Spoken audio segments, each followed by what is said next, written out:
Mornings have a rhythm. You can hear it, feel it. And at Quaker, we fuel it. With 100% whole grain oats and a good source of fiber in every bowl, helping you turn that rhythm into your soundtrack for a great day. Fuel to start whatever's next. Quaker, official sponsor of FIFA World Cup 26. Let's go! Let's go! Ready to soundtrack your summer? With Red Bull Summer All Day Play, you choose a playlist that fits your summer vibe the best. Are you a festival fanatic, a deep end DJ, a road dog, or a trail mixer? Just add a song to your chosen playlist and put your summer on track. Red Bull Summer All Day Play. Red Bull gives you wings. Visit redbull.com/brightsummer ahead to learn more. See you this summer. Food is never just food. Food is just the appetizer. Connection is the multi-course meal we're actually sitting down for. So pull up a chair. You're at the table with us. America's next great master chef is Claudia!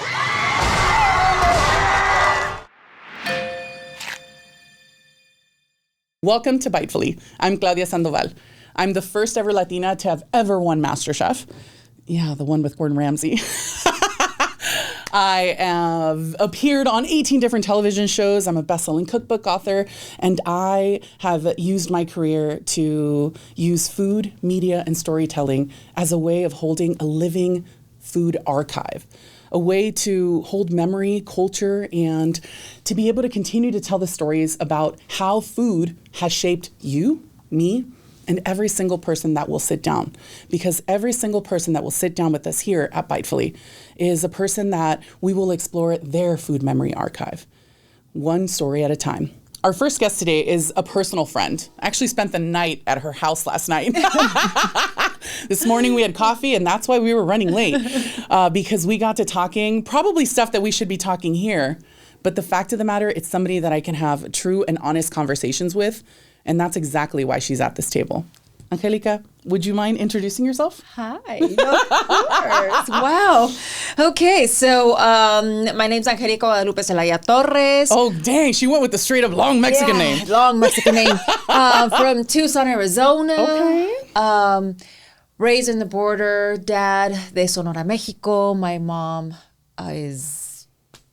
we just found out she's half Yaqui, Pascua Yaqui. So yeah, so I'm completely of the area. Yeah. Have two older brothers and grew up with a very loud Mexican household. And then I decided to leave them all and go to Mexico City and become an actor.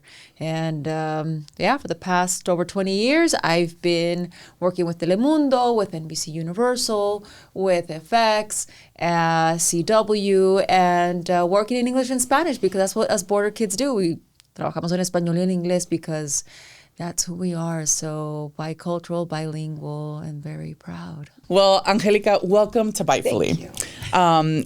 I'm so excited to have you here. The whole premise of Bitefully is to really explore your food memory archive. It's what I call them. I always ask people, close your eyes for me, and think of your first food memory. Who made it? What was it? And why did you love it? And why do you remember it? I have two different memories. Okay. Because my mom and dad cooked. Ooh, lucky. Okay. All right. So I think I was telling you this morning, I need frijoles refritos.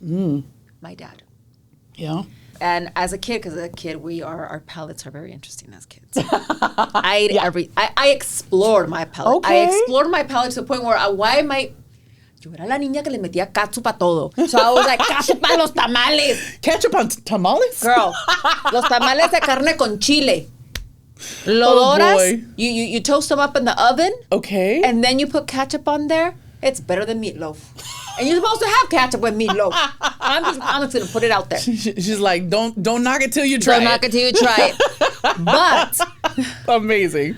it was frijoles refritos with ketchup because I wanted to put ketchup on there. And my dad made the same face like, what? And I'm like, and give me some bread, bolillo. Un bolillo así recién horneado.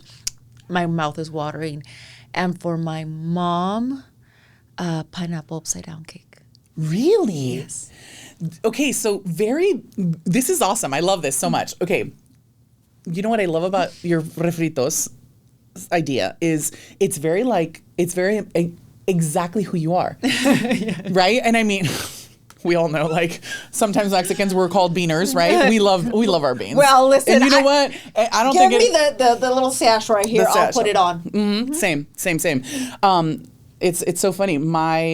One of my biggest food memories is my abuela's frijoles refritos, and I don't want to cry, but, ooh, girl, she's literally the reason why I have this tattoo right here. Oh my God. Hermelinda Mallorquín Osuna. She couldn't read or write, and so this was the only signature that I could pull off of her California ID, believe it or not.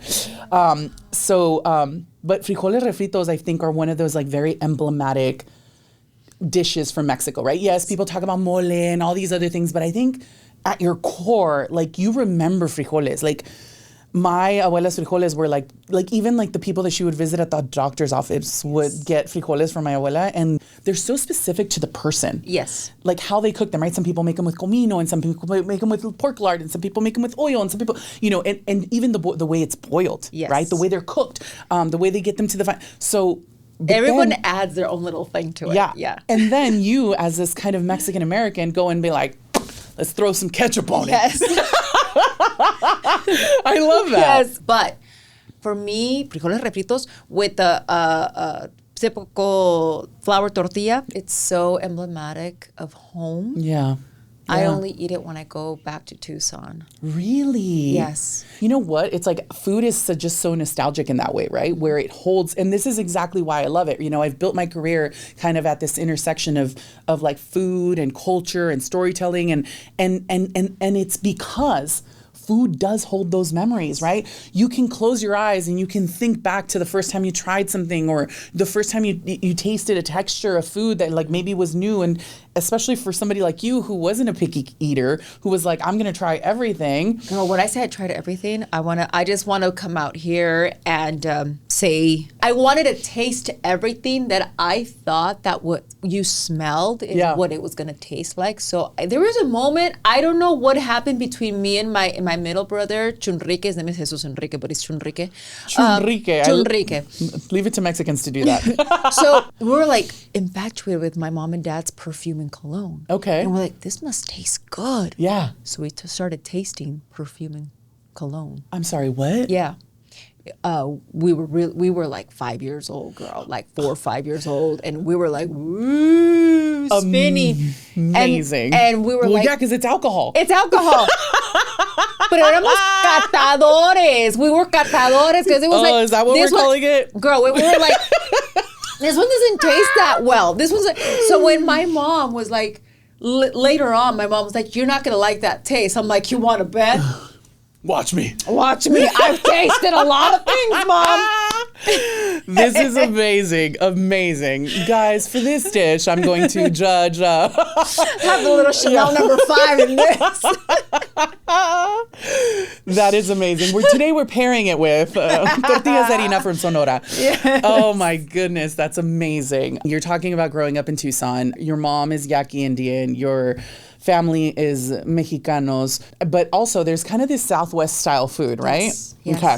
How do you feel like where you grew up shaped your perspective of food? I mean, now you live in Los Angeles. Yes. You've lived everywhere in other places, Miami, Colombia, Mexico City. You've lived in all of these different places where you've been able to try the full gamut of like what Latino cooking is. Yes. I understand nostalgia.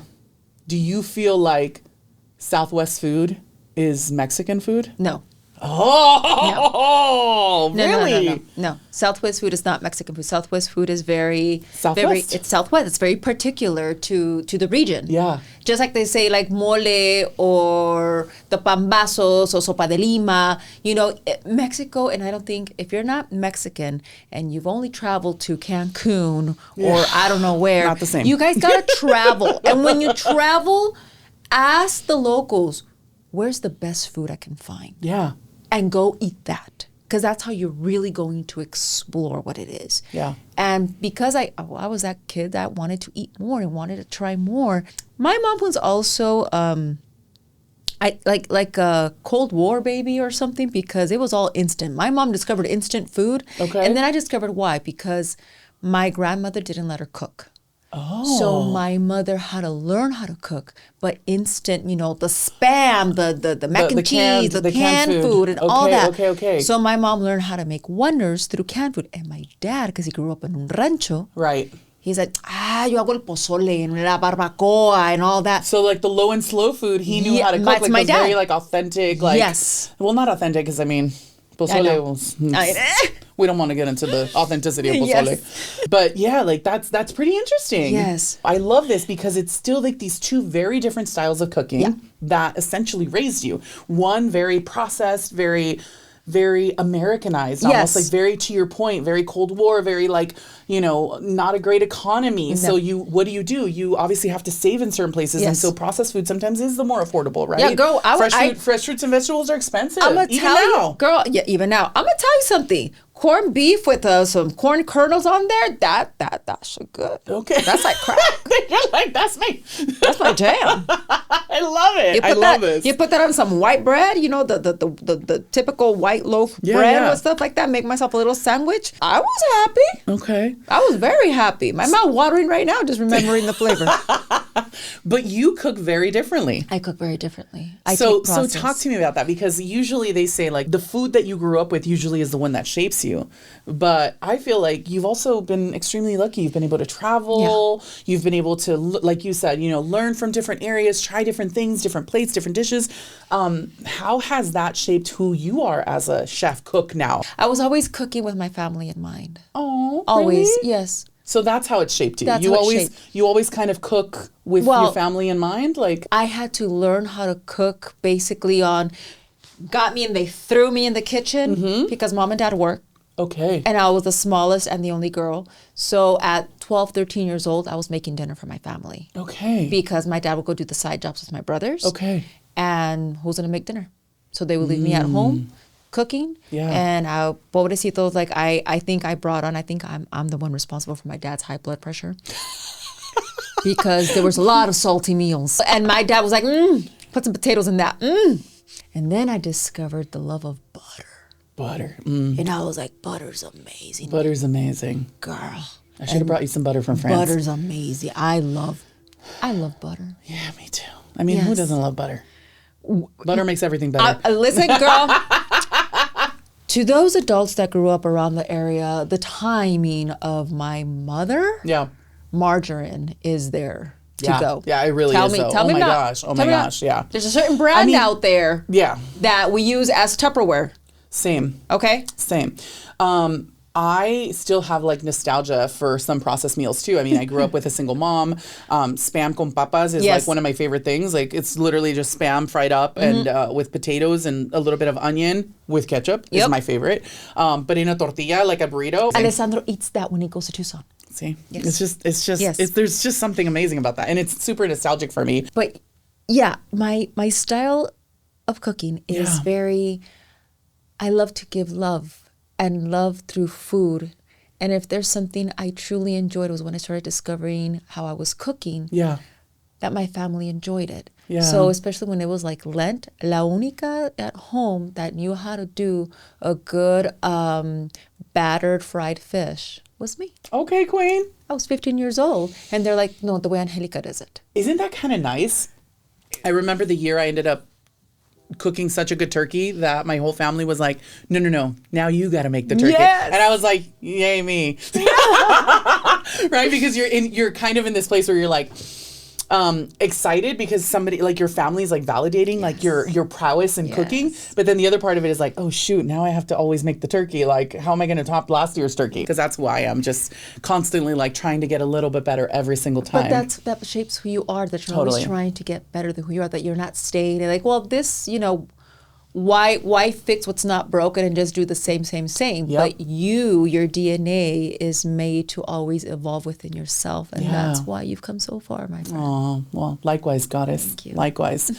So talking about food, how it shaped you, if somebody was going to remember you after watching you on Top Chef VIP, how would you want them to remember you? Cook with love. That was something that I wanted to, there was a feeling I was after when I was cooking. Yeah.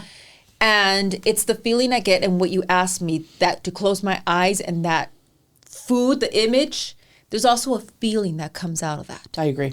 So I wanted my food to bring that feeling to me. Yeah. If the judges liked it, Great. But it made me feel a certain way. So that was my thing. I discovered that they did like it. Yeah. And it was because it was a feeling behind it. Yeah. And I didn't know how much flavors could actually produce a feeling until I was made to cook twice a day, every day, away from my family, away from my nucleus and all that. And that all I'm trying to do is feel something that connects me to home. So then I start connecting through food. Yeah. It's magical. It really is. I mean, I know of a couple of people that say that that's a little bit of our witchy side where we can like impart feelings and almost this woman nurturing through food, right? How we can cure through food. Yes. And I mean, that continues to be something that people continue to explore now, right? How you can literally cure your body with food. Yes. I totally agree with you that every time that I'm going to cook, I call on my abuelas and I'm like, I hope you're here with me today. I'm like getting chills talking about it. But like, I hope you're here with me today. I hope that, you're helping me make these frijoles. And going back to refried beans, I did this event where it was for Dia de Muertos. I wanted to make my abuela's beans. Literally, like the first course was my abuela's beans on like this little infladita, right? Like a little puffed tortilla. And I was like, abuela, por favor, like help me make these amazing beans. And my cousin was at the dinner and my cousin was like, oh my God, it's like, this is crazy. And I just remember like thinking to myself, like, oh my God, like I was able to like channel her and put her in these beans, which I know sounds weird, but like she, like her essence, her style, her food, and when I try them, I like cried, and it's so interesting because, in Mexican culture, we really lean into like this honoring of our dead, right? Especially through Day of the Dead and just kind of keeping their essence alive. And I think for me, that's what food is, right? It's exactly what you're talking about, where it's like taking food and having the opportunity to continue to keep them alive in those memories through that food, through sharing those recipes, right? For me, the food that I serve is not my food. That's the way I see it. I'm just the vehicle, right? These are my abuela's recipes. These are my mom's recipes. These are all of the people who have come before us that are working their way through my hands to be able to serve their food to the world and to be able to share it. And so, that's why it feels so powerful. So funny thing you're talking about your grandmother. My grandmother from my dad's side, she passed away a year before I was born. I never met her. Okay. But my dad has always told me since I was a little girl, you remind me so much of her, because I've always been not religious, just very spiritual, connected to God. That's like my thing. Yeah. Like to me, God is my best friend. Like I talk to him like he's my homeboy. Like God again. I love that. Like that's like listen, he's like my personal therapist or like what Yeah. And I've always felt that since I was a child. Had my grandmother's curly hair, and I remember my dad and my uncles and my aunts and everybody talking about how my grandmother would make food and y le daba comer al pueblo, and that people would go over and they knew that if they were hungry, they could go to Doña Dolores' house and get some food. So in my head, it's like, it just stuck with me. I'm like, that's my home. Yeah. You're hungry, you're going to come to my place. Yeah. Donde comen dos, comen tres. Amen. I want to feed, and not only your tummy, but your soul with my food, and that's me. The matriarch is such a big kind of important part of our culture as Mexicanas, as Latinas. And it sounds like you have some incredible women behind you, obviously, including the ones, unfortunately, you didn't get a chance to meet. You are currently in a project where you are also playing a very strong female. Yes. And I would love for you to talk to me about what that role was like. I think it's like you've played roles like Jenny Rivera, right? Yeah. Like in Mariposa del Barrio. Mariposa del Barrio. Also a huge Latina that has been very emblematic for a lot of people. Still is. Yeah. You get to play these roles. How does this kind of culture that you've brought from being de aquí, de allá, Mexican American, and then also though being able to play these roles, but also, I mean, is it playing a role, or do you feel like there's a part of you that kind of like lives in that role? You have to live in the role. You have to come to life. Because it's not that we're pretending. Acting is not pretending. Acting is reacting truthfully. You have to go from your most honest place, and you got to get that filter that we have, throw it out the window. You can't judge yourself. You can't judge your character. It is who it is, and it's feeling in the moment. Whatever happens, happens within the universe you construct for it. Okay. Within the rules that you construct, because we all have our own little silent rules that keep us, going and moving along in life. Yeah. So our characters also have these rules, Yeah. but then you let them free. Because even with their own rules, depending on the situation, they get thrown out the window. And I get to process a lot of my own. There's characters that have let me let out a lot of aggression, a lot of, there was a role that I did that I was going through a really dark time in my life. And I was basically breaking up with the father of my son. And this character, all she did was cry and suffer and suffer and suffer. And I let it breathe, and whatever I was feeling, that I just let it go. Yeah. And then with Jenny, I was pregnant. Throughout the entire shooting, I was pregnant. So I had hormones in me and all this stuff, but I was creating testosterone, so I was chill. Oh, because Alessandro's yes. Oh my God, the most beautiful little boy. Thank you. A lot of the characters I've done in English have been these, badass women that, they're strong and they know how to defend themselves. And I don't know why, but my characters always know how to use a gun or something. Okay. That's great. So I get to get like that side, because I was the one that I was, I was 8 years old, and my dad and my brothers were like, okay, you got to learn how to shoot a rifle. Okay, all right. That's what happens when you grow up in the Southwest. Okay. Mm-hmm. All right. My dad's a true vaquero, so I love that. He would lasso us like in our backyard, because that's what they do. And then it was like, okay, gotta learn how to shoot a rifle. Yeah. And I learned in a very pretty little dress that my mother dressed me with, because she's like, I don't know, your dad wants to take you to go out and walk in the woods with your brothers and your father. Amazing. Boom! I remember just my legs flying off. Oh my gosh. And then they were just laughing at me, and they're like, okay, go again. Okay, go again. Go ahead. So, amazing. So yeah, it's the characters that I play are, I want to say that there's a lot of us within our characters. And right now, the character that I have right now on the air in Telemundo is a woman that was pushed to the edge. And could she be evil? I think we could all be maybe considered somehow. She's just pushed to an extreme. And especially being a mom that's a protector, this character comes from a world where she was abused by her husband, where she was quieted down, where you can't have a voice, yet your mind serves a purpose. I love the way you think. You're very smart. So let me use what you have, but I'm the face of everything, and you need to stay quiet and stay home and take care of our child. Yeah. And it was this thing of, I want more, as he's just not giving me my space. Now, girlfriend ends up killing him. Oh. But it was... spoiler alert. But to her defense, it was, he wanted to leave the business. So it was, he leaves the business, and the whole family dies. Oh. Or he dies, and I get to survive with my daughter. I was like, So choices were made. Choices were made. Yes, but it's that thing of, I think, and where I approach this character is, even if you think that this character is evil, we could all be in that situation. So I try to bring in that truthfulness. I try to bring in that just because you're playing an evil character doesn't mean that they're just evil. There's so many sides to us, because we're also vulnerable. We're also, we love and we hurt, and there's a lot of truth out. So you're like, well, I want to hate you, but I can't. Is it a telenovela? It's a telenovela, and I don't like doing my characters very. Telenovela? I've never, that's always been my thing, and I remember being scolded. Really? Girl, I was scolded. I was always being called to the editing room and being like, Angélica, what is this? I'm like, a scene? Angélica, who talks like this? Normal people? No, the woman washing dishes needs to be hear you. And I'm like, so you're saying the woman washing dishes is not actively tuning in to actually seeing the story, she's just hearing it. So it's like a radionovela, even though it's done on TV format.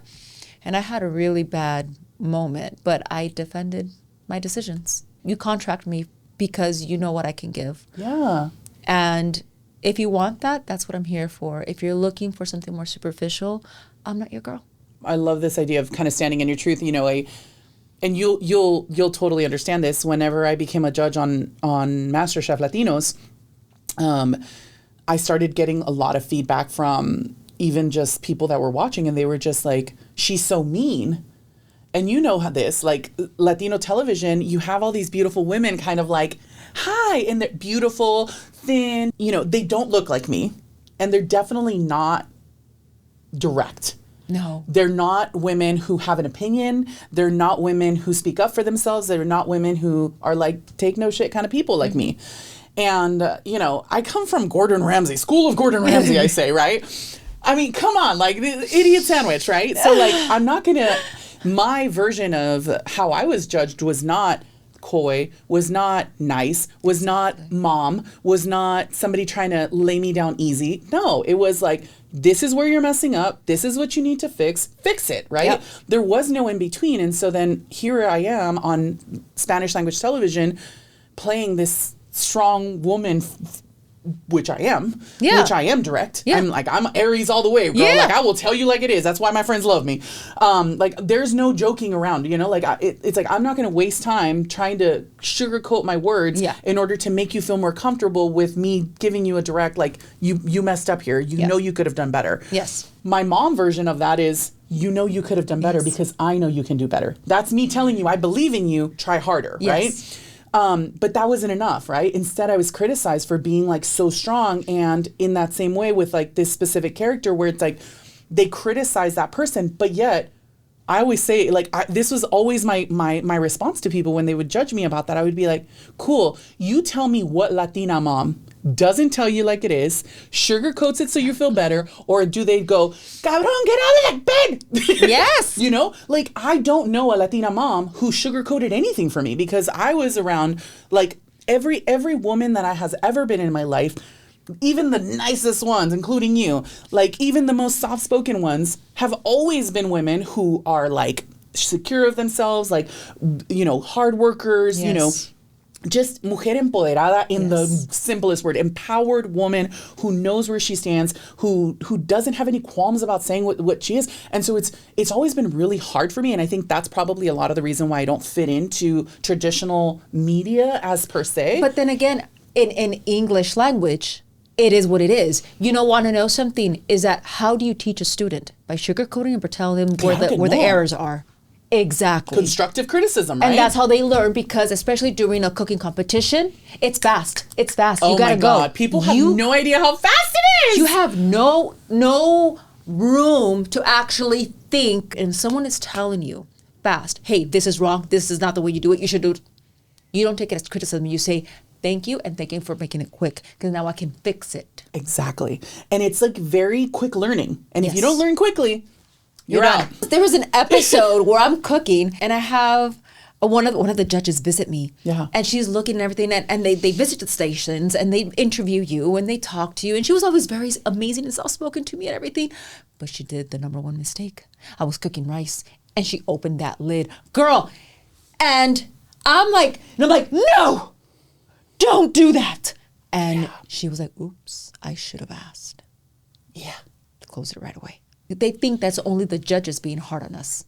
We can also be very hard to the judges. Oh, yeah. My feisty Latina comes out. Your feisty Latina comes out? Girl, I mean, that's why I was like, when people were like, tone it down, Claudia, I was like, tone what down? Like, this is always me. Like, it's loud laugh, it's having fun, but it's also like, when you need to take yourself seriously, you need to take yourself seriously, because there's a lot on the line. You know what I mean? Yeah. And for a lot of people who go on these food competitions, they've literally left their jobs, they left their families, they don't have a penny or dollar. I mean, when I went on MasterChef, I had $0 in my bank account. So it's a big deal. It's a lot. So there's a lot riding on the line. And I think like if we're not taking them seriously and they're learning seriously, then what are we even doing? You want to know something? And during my time on Top Chef, I know it's a different, and we are, celebrities, so we're in a different category than, someone who's not, and their life is cooking, and they do aspire to be, a chef. And these people were la-di-da-di and drinking and partying and everything, and I took it as a big old slap in the face. And I'm like, go ahead, Continue. I'll take you guys out one by one. I'll take you guys out one by one, because if you're not taking this serious, you guys are not going to go the extra mile. I'm taking this serious because you want to know something? Everything I learned on that show, which was a boot camp for 4 months, you can't unlearn it. You don't unlearn how to hacer como un pescado confitado. Nope. You will know it for the rest of your life. That's right. And I get to make it for my son. Yes. I love that you took it with that seriousness, because you were locked in. I mean, you weren't drinking. You were like very specific. Like, you weren't even tasting things that were too crazy so that your palate would be right. Like, you were really locked in. I was really impressed by you.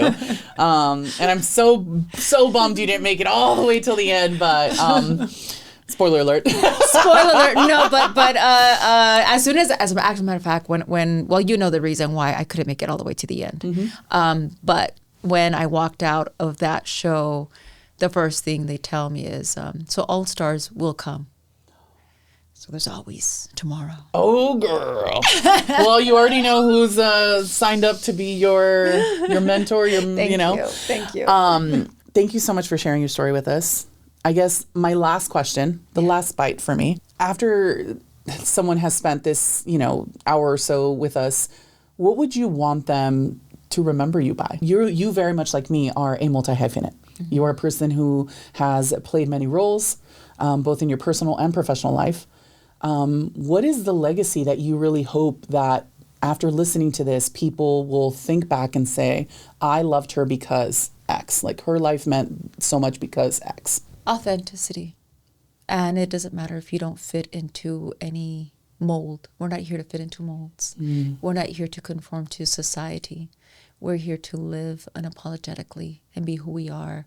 We're not copies. We are originals, especially living in a society with so much AI. We are originals, and we need to be celebrating this. And whatever weirdo you think you have, guess what? There's a whole group of us waiting to celebrate that weirdness, because I pride myself in being a weirdo. I love being weird and not normal, because I think that's what makes me unique. So be out there. And if you like your frijoles with ketchup, eat them. Eat them. If you like your tamales with ketchup, eat them. However you want to do, whatever you want to eat, whatever you want to explore. And that's one thing my dad de rancho, and he only had education till 6th grade.